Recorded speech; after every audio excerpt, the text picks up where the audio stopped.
Hello friends, নতুন আরেকটি ব্লগে তোমাদের সকলকে স্বাগত জানাই। আজকের ওয়েদারটা একদম অন্যরকম, মানে আজকে একদমই রোদ ওঠেনি, চারিদিকটা কেমন যেন মেঘলাচ্ছন্ন হয়ে আছে। আর সকাল থেকে তো খুবই কুয়াশা ছিল।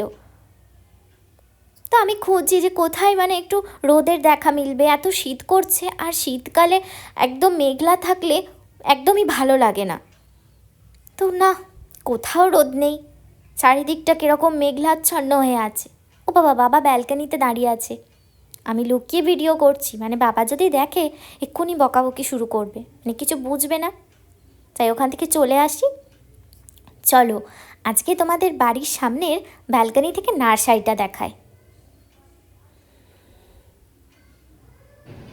দেখো, ব্যালকনির সামনে নার্সারিটা এত সুন্দর যে কি বলবো, চারিদিকটা সবুজ। আর নার্সারিতে অনেক ধরনের ছোট ছোট গাছ রয়েছে, মানে চারা গাছ রয়েছে, অনেক ধরনের ফলের গাছ আছে, ফুলের গাছ আছে, গোলাপ আছে, তারপর জবা ফুল আছে, দোপাটি আছে, চন্দ্রমল্লিকা আছে, আর অনেক ধরনের ফলও আছে, মানে আম, তারপরে কাঁঠাল গাছের ছোট ছোট চারা, তারপর সবেদা গাছ, বেদানা গাছ, অনেক ধরনের গাছের চারা আছে। আর যারা নার্সারিতে কাজ করে খুব যত্ন করে গাছগুলোর পরিচর্যা করে।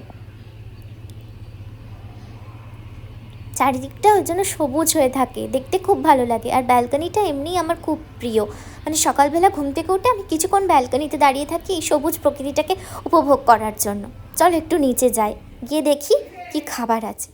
ও বাবা, ফ্রিজের খাবার তো খুব ঠান্ডা, ফ্রিজের খাবার খাওয়া যাবে না, বন্ধ করে দিই। তারপর চোখে পড়লো মিটকেসটার দিকে, মানে শাশুমার বহু পুরনো মিটকেস। এটা খুলে দেখি, ও বাবা, পিঠে করেছে। পিঠে খেতে তো খুবই ভালো লাগে, সকাল সকাল পিঠে করেছে এই মেঘলা ওয়েদারে।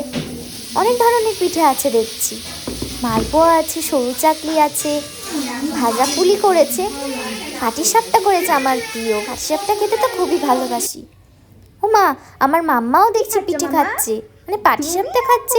ওকে যদিও আমি দিই না, কিন্তু বাচ্চা মানুষ নতুন ধরনের খাবার একটু ট্রাই করুক, খুব মজা করে খাচ্ছে ও। কিন্তু রান্নাঘরে গিয়ে উকি মেরে দেখি মা সবজির তরকারি রান্না করছে। একদমই অপছন্দের, এটা স্কিপ করে দিই আমি। এ বাবা, মাম্মা সারা বাড়ি খেলনাগুলো ছড়িয়েছে, কিচ্ছু খেলনা ঠিকঠাক করে রাখে না ও, সারা বাড়ি শুধু ছড়ায়। এগুলো আবার আমাকে পরিষ্কার করতে হবে। দেখো, ঘর ঝাড় দিচ্ছে, আমার সব কাজ মানে ওই করে দিচ্ছে মনে হয়। ভালোই হলো, আমার অনেক কাজ এগিয়ে গেল। এখন তো আবার দেখছি দিদুনের সাথে গল্প করছে, দিদুনের সাথেও খুব ভালো বন্ডিং, সবসময় দিদুনের সাথেই ও থাকে। তোমাদের যদি এই ভিডিওটি ভালো লেগে থাকে তাহলে অবশ্যই একটা লাইক করো এবং আমাকে কমেন্ট করে জানিও। আর প্লিজ আমার চ্যানেলটা সাবস্ক্রাইব করে দিও। Thank you.